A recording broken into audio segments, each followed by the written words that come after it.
We're located just south of Lake Louise in the Rocky Mountains, and we have Moraine Lake in the background. An incredibly beautiful environment, and I think it's one that's very, very dear to you, Kent. Do you want to describe and talk about this project that has brought us here? Yes, Art, this is one of my favorite spots in the world, and we're working on a project here to illustrate parent materials, which is one of the 5 factors of soil formation, which students have a little bit of trouble grasping. And what we've decided to do here is take one of the other factors of soil formation, which is time. So we are going to be looking at BC Interior in Kamloops and Merritt. They're a grassland environment.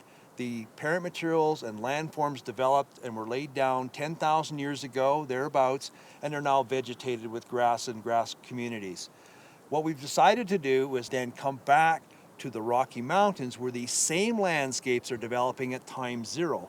So we're going to look at the landforms that develop as the ice is retreating and disappearing. So we're going to see a very fresh landscape with no vegetation. The parent materials are very obvious and very clear. So that's the contrast.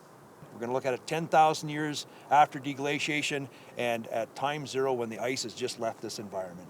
The reason we've chosen the grassland environment in the Kamloops, it's an open textbook. Trying to do a project like this in a forest environment where you find the same parent materials, the same landforms, is difficult because the forest actually masks a lot of what we're looking at and what a lot of the features. So that's the contrast. So we're going to go take time, we're going to look at it 10,000 years after deglaciation and at time 0 when the ice has just left this environment.